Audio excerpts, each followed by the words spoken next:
Hello everyone and welcome to this week's Raw review. I'm File91e and look at what I have in my hands today, kiddies. It's the new WWE SUMMERSLAM SLURPEE Cup along with the matching Triple H straw. It's awesome, isn't it? So yeah, you can see there's Triple H there, right here. It's part of 4. They got Undertaker, Rey Mysterio, Triple H, and John Cena. I will be collecting all 4 because as soon as I saw them on Raw a couple weeks ago, I knew I had to have it. Gotta love Slurpees. Get one, if not just for the fact that it is a Slurpee. But anyway, you're here to see the Raw review for July 19th, and what happened, the whole main thing about this is the aftermath of Money in the Bank. Now, the show started out with King and Michael Cole saying that Wade Barrett versus Mark Henry will be the main event for tonight. It'll be later on tonight. Then we moved on to a 3-way match for the #1 contendership for the WWE Championship, which was Randy Orton versus Chris Jericho versus Edge. The fact that this match started out Raw is beyond me. This should have been the main event, but this was one of the best matches I've seen this year so far. They gave him a ton of time to work, and I would have loved to have seen more. A ton of close calls, close finishes, and I really enjoyed this match. This should have been the main event, but one hell of a way to start Raw. This is like a 5-star match. The fact that we got it as an opener for Raw is something special, so I was very happy about that. After commercial, Edge was still in the ring. He wants Chris Jericho. He wants, to end his feud with Jericho. So Chris Jericho came out and says that, his little talk with Wade Barrett last week, says that Nexus will end him. So Nexus comes out, comes down to the ring. And then Edge says that Nexus is going to help him out because he can offer them more than what Chris Jericho can. And then Nexus winds up beating up Edge. And as Chris Jericho is gloating and celebrating, Nexus beats up Jericho. So, there's no alliances there with Nexus. In the back, Josh Matthews has an interview with Wade Barrett, and he comments on Wade Barrett's match tonight with Mark Henry, and builds the Nexus and the match. Sheamus comes up afterwards and has a proposal for Barrett, and Wade Barrett makes Sheamus wait outside his locker room, which is, I guess, shows a sign of disrespect to the champion. But either way, Sheamus waits. There's a John Cena interview in the back by Michael Cole, and John Cena says that nobody can stop Nexus, and he's going to attempt to do something that nobody else has done. And he ends it with, if you can't beat him. And then he walks away, so everybody thinks he's going to join Nexus, whatever. The next match was Eve versus Maurice with Ted DiBiase. Ted DiBiase was on guest commentary. Maurice is hot. That's pretty much all I can say about this match. This match was whatever. Maurice didn't see, or the ref didn't see the finish when Maurice had her foot on the ropes. Eve won.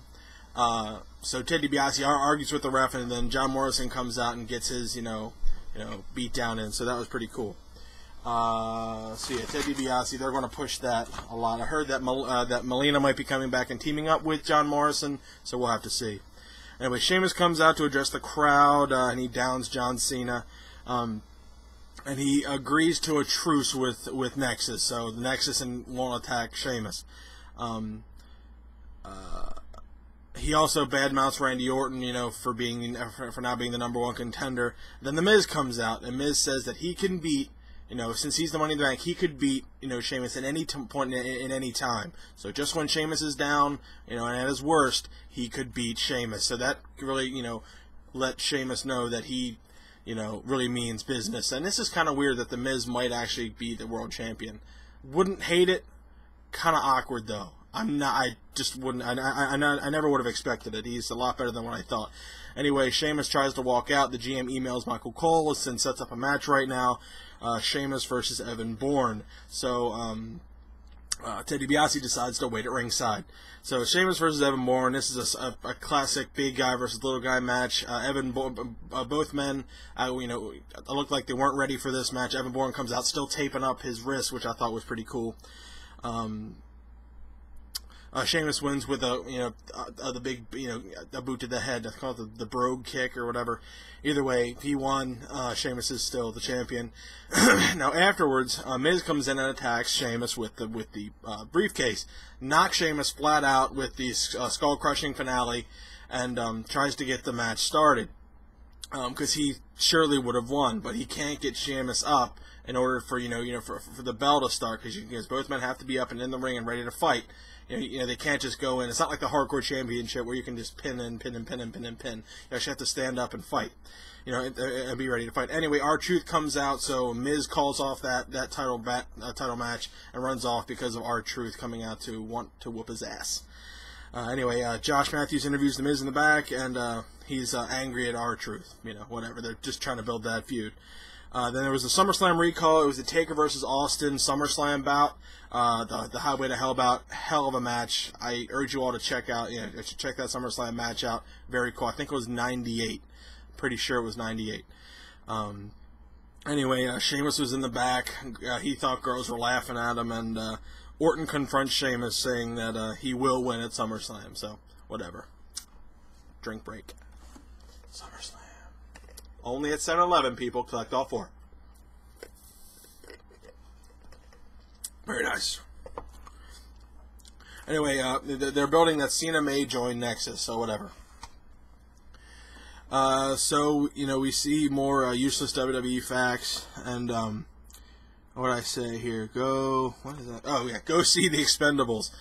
Stars Stone Cold Steve Austin and pretty much everybody from the 1980s. And SmackDown's coming to Baltimore. Remember that. I doubt I'll be going, but if I do, I don't know. I won't be sitting anywhere near close. I'll be sitting all the way up in the rafters, which isn't too far, from the ring, because the Baltimore arena is severely small. Anyway, it was Santino and Kozlov versus Zack Ryder and William Regal. They're continuing this storyline. They didn't give him a whole lot of time, but I thought it was cool anyway. Regal sacrifices Ryder to Kozlov, and Kozlov gets the win. It's pretty cool. I would actually like to see a real match between these people. So hopefully they'll have one at SummerSlam, because I really want to see a good match with these people. So finally, it was Wade Barrett versus Mark Henry. Typical Mark Henry match. Mark Henry dominates early on, does his big man stuff, and then eventually gets overcome by whatever. Anyway, so Mark Henry decides to go to the top for whatever reason. Gets distracted by Nexus, who are standing at the ramp, and they're not at ringside, but at the ramp. And Wade Barrett goes for a big kick to the head, and gets him up for whatever. I don't even know what that move is called, but he sets him up for his finisher, almost drops him, but then bam, slams him down. It kind of looked like he tweaked his back a little bit, but I think he's fine. And that was it. 1, 2, 3, game over. Anyway. So all of Nexus is out there to see what Cena has to say, because Cena wanted to confront Nexus, and Cena comes out to say that he asked for a truce. Barrett says no. Barrett says he wants Cena to join, and then Cena says no. So Cena was just doing this to see what Barrett will do, to see how far he wants to take this. So Cena says, he's about to leave, but he's going to form a team, or he's been forming a team to take down Nexus. So the team consists of these people, and these people will be fighting Nexus at SummerSlam. You got Edge, John Morrison, R-Truth, the Great Khali for whatever reason, Chris Jericho, and finally Bret Hart will all be teaming up with John Cena in a 7-on-7 match, tag team match at SummerSlam. So that should be pretty cool. Anyway, so they all run to the ring. Nexus runs away, and that's pretty much one hell of a team. That's a pretty good team. That match should be pretty good if they give it a decent amount of time. Overall, I thought it was a good show. I gave it an 8 out of 10. It was one of the better Raws. It started off with a great 5-star match and built up a lot, for SummerSlam. So I'm really excited to see that. Like I said, great opening and ending, and there were some decent other matches in there. I would have liked to have seen more matches and less talking, but they had to, I guess, build the storyline for whatever reason. So yeah, that's pretty much going to wrap up this week's Raw review. Again, like I want to be plugging these every week up until SummerSlam. Go get your SummerSlam, your WWE SummerSlam cup at 7-Eleven with the matching straw. The straw actually costs $1.99 extra, but it's a pretty good straw. It has a spoon on the bottom. Oh jeez. Straw and spoon, so that's pretty cool.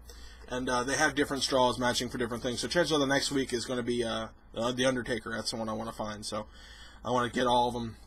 I don't know, maybe I'll sell them. I don't know, I have no use for him. I just knew that after I saw him on Raw, I wanted it. So that's going to wrap up this edition of File91e's Raw Reviews. I will see you all next week for another review or my take on WWE Raw. So I'll see you all next week. Bye, guys.